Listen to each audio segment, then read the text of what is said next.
Community supervision. So record this whole thing because And this is going to be... incarcerated individuals' use of institutional telephones Everybody constitutes should hear the consent, and intro. calls may be provided to law enforcement Use agencies. by the incarcerated of the phone is Our records show consent. you do not have an account or enough funds to complete this call. That's a bullcrap. To pay for just this call using your credit or debit card, please press 1. To decline this call, press 4. If you would like come to on. personally watch your number from Okay, can you do it on my from phone? this facility, press 6. I mean, If you do not want to connect this start- call it's will so cost irritating. 3.5 cents per minute, I plus any authorize them to applicable say, federal, don't state, and local record against taxes, my plus credit a card one-time transaction fee of $3. You will only be charged the per-minute rate for the amount of time you were on the phone. it's in my If you do pocket. not want to connect this call, but would like to fund an account to pay for future calls, please hang up and dial 800. This call is subject to recording and monitoring. To continue, press 1. Oh my to disconnect, gosh. press 2. I hit one. I didn't hit one. To continue, press 1. You may start the conversation now. Dexter? How you doing? I'm putting the volume up to full blast. We're in our car driving through Chicago now. On the highway. We're not going through the city. You got people listening, so, but I guess everyone's going to hear this anyhow. I'm recording, so we don't waste a minute. Okay. All right, Dexter. We won't have much time, but we'll get as far as we can get. Yes. Well, tell us what's the latest. How you doing? What's first of all, have you heard the news?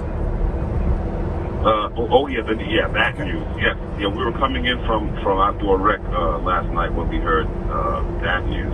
So the corrections officers had the TV on in the lounge, and we saw that. That was crazy. What's the sentiment in jail or in prison? Like, everyone is the guards are pro-Trump as far as you can tell, or do you not know? Well, I mean, I can't really tell with them. I assume they are, but a lot of the inmates are. A lot of the men are pro-Trump. Yeah. But you have a few who are not necessarily. I haven't found any pro-Biden sentiment yet. Everyone's either pro-Trump or anti-Trump. Like no one really likes Joe Biden. They're like, Biden is like the Trudeau of Canada. Nobody likes him, but yet somehow he's in power. Exactly. Somehow. Exactly. So what's to do with you? I gotta ask you always. Like, people don't know food, accommodations, life in prison. Well, I mean, like I said, the accommodations are what they are. Again, I'm never going to complain about the conditions here on my own behalf. There are too many men in here who've had it much worse in the system. So I'll gladly complain on their behalf to anyone who will listen, but I'm not going to complain on my own behalf. So again, my complaint is that I'm here in the first place. Yeah. In fact, really, I've had an exceptionally good week because I finally got moved to the industrial workers block. I signed up for work, like a few weeks ago, I signed up to work in the on-site garment factory, so I'll be making some of the same apparel and equipment that like inmates use. So, but you can't work in that, you can't work in the shop unless you live in that cell block. So I finally got moved to an industry block, so I should be starting work this week. And even better news, a lot of the machines are old. The inmates do all their own repairs, so I might even get trained to repair the industrial machines, the sewing machines, what have you, in the factory. Which is, under the circumstances, that's the best case scenario for a guy like me. Like, I love that. I'm in hog heaven, right? You know, getting some skill sets, learning how to use industrial sewing machines, and learning to fix them. That would be great if I were doing it at Liberty, but for the world, it's the best case under the circumstances. For those that don't know, I mean, you were building your own homemade firearms because you were into engineering, engineer by trade, right? Yeah, exactly. So anything where I can go and get my hands on machines and acquire those skill sets is great for me. So no special complaints. Everything is everything. But now, hold on a second. The main thing is, what are you making? Oh, like I said, apparel. So the t-shirts, the boxer shorts, so on and so forth. The equipment bags that inmates use in here, they're made somewhere. Mostly they're made in New York State prisons. This is one of those prisons. They have an on-site garment factory, so making that. And this is the volume is only for the prisoners of the state of New York. I couldn't tell you where else they're selling to, but I do know that it is that the bulk of their production does go to other facilities, this facility and others in New York. I know one of the things I learned, and I think it was from talking to some of the Jan 6ers, is how much you get paid, like cents on the hour for this, or do you not get paid at all? No, you do get paid. I forget what the rate is, but you do get paid, and there are bonuses for meeting monthly quotas and things like that. I couldn't tell you what the specific numbers were, but to be honest, I don't care that much. I just want to work. You know what I'm saying? So if I'm working, and Betty, if I'm working with machines, Betty is fixing machines, wonderful. So I guess it keeps you busy and productive.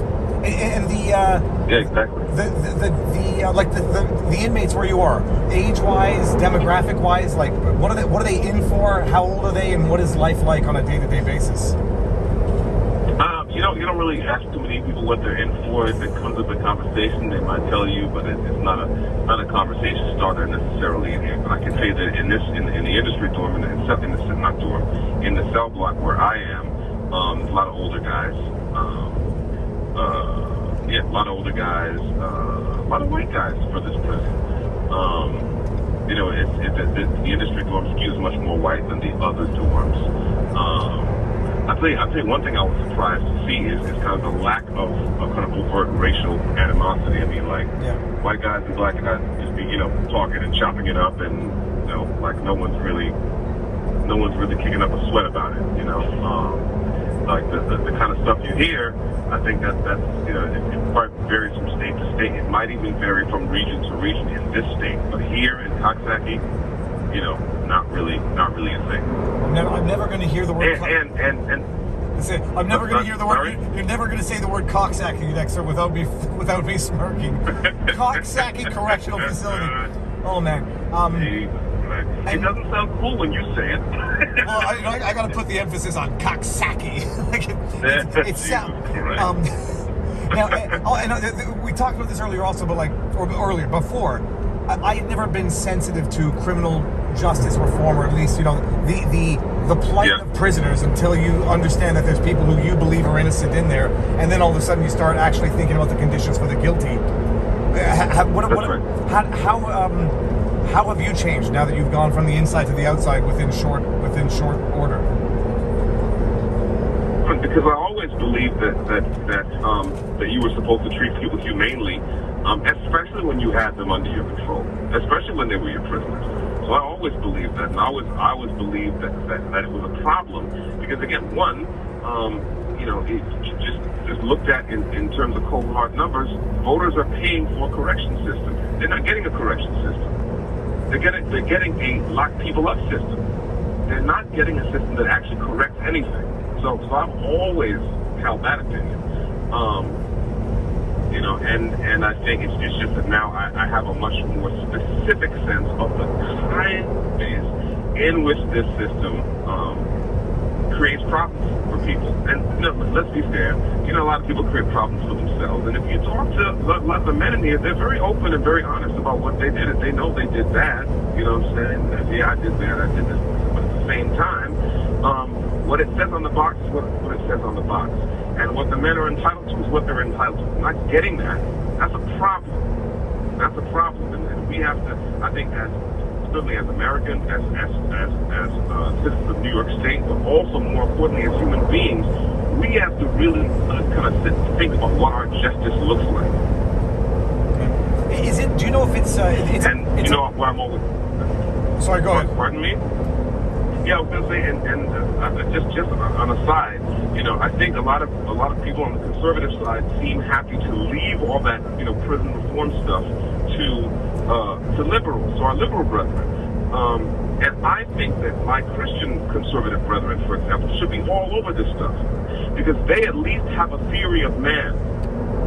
And it's nonsense to talk about rehabilitating someone if you have no theory of man. What is a man in the first place? You can't talk about getting a man to back where he should be unless you have some a foundational idea of what he is in the first place. And so I think it's one of the ways in which conservatives have fallen down on the job. Conservatives are supposed to be first off the mark when it comes to making sure that these systems work correctly, and we're treating people in a correct and humane and dare I say Christian manner. So I'll leave off there, but we could go all day on that. Well, is Coxsackie, is it private? Like, is it where we talk about the private for-profit? No, it's a state. it's a state-owned, it's a state-run facility. Yes, Okay. it's not private. But the But manufacturing. yeah, private. For the record, private. Pardon me. I mean. Oh no, the manufacturing of the apparel, the clothing, that is for profit, or is that also for the state? I don't know. I don't know how the business relates. There is a company called CoreCraft, COR Craft. Okay. I don't know what the ownership of that company is, whether it's a public-private partnership, whether it's a private company with special dispensing. I have no idea. Okay. It just is what it is. It's amazing. What's amazing is that we're now seeing conservatives getting interested in or taking notice of prison conditions, whereas liberals who used to be criminal justice reform are now about locking people up and throwing away the key, and are no longer interested in criminal justice. And it's like what they refer to as the switching of the parties between the Republicans and Democrats, 50, 60 years ago. But what are you able to do on the inside, like in terms of advocacy or whatever? I mean, do they have committees or organizations that try to improve prison life for prisoners? I mean, they're mostly hamstrung, to be honest. There is a grievance process. The less said about that, the better. Okay. There are some men inside trying to make a real difference, but it's very hard to get public eyes on this. It's very hard to get people, journalists, for example, to pay attention to this. And so, yes, it's difficult, thankless work. And again, by no means am I anywhere near the front lines of this. There are people who are much more qualified in here right now that I know that I'm serving with.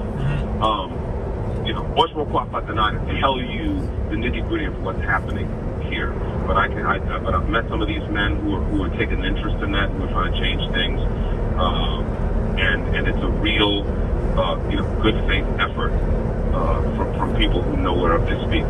And now I'll ask you a few questions, though I know that this line is recorded, so you won't answer anything on strategy. The update on where you're at: you were sentenced to 10 years. You're appealing the conviction on the one hand, and also seeking bail pending appeal. Anything public that you could share, knowing that it's going to go public, or in terms of a status update? Nothing so far. I talked to my lawyer the other day on a secure line, and the process is moving along, but there's nothing we're ready to share quite yet. But my spirits are very high. So are his. We like our chances, and we're in full happy warrior mode. And I think I asked you this in our first recording, but the Judge Darkey did in fact say, when you argued Second Amendment rights because the state of New York had different laws than the law of the land and the Constitution, she did literally say, don't bring up the Second Amendment in this court. There is no Second Amendment in the state of New York. Yes, that's right. The Second Amendment has no place in this courtroom. I mean, it didn't stop me from saying it, but they definitely didn't like it and shut me down anytime I said, when the ADA would ask me, did you have a permit to produce weapons or to manufacture, to have firearms? I said, yes, my permit is called the Second Amendment. When was your permit approved? The first day I drew breath as a free American citizen. They didn't like that answer at all, but that was my answer. Dexter, I went back and listened to our first interview, the one when you were still under trial or going through the trial, and then I had the opportunity of just pulling up Clarence Thomas's Righteous Indignation back in in the 90s when he was being confirmed. Yeah. And man, there was a similar vibe in your Righteous Indignation to what was happening to you and what Clarence Thomas was going through then. Well, I mean, I think his situation was a little bit more sticky than mine.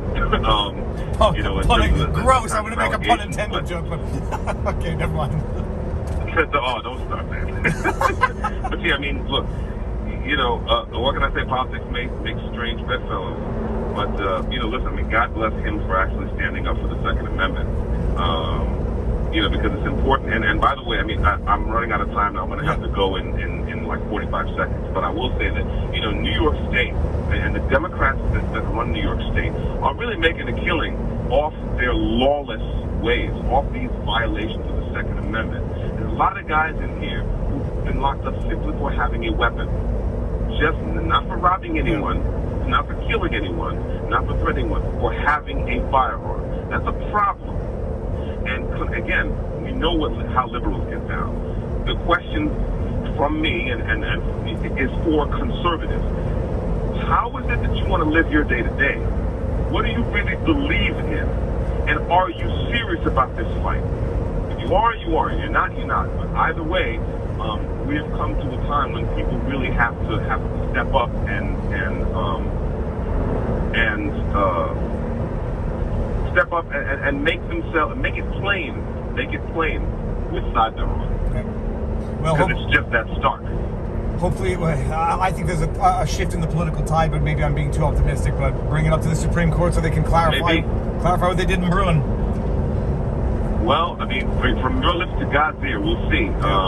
We'll see what happens. But in any case, I'm thankful to you and to people like you for taking interest when so many other people were deafeningly silent and trying to shed light on this. So yeah, thank you, brother. I really appreciate it. Dexter, my pleasure. I don't know that I'll be stopping by the Coxsackie Correctional Facility on the way down to Florida, but we'll keep in touch. Keep calling me, and we'll keep putting the word out to the world. Yes, sir. Will do. Thanks, all right, brother. Have a good one.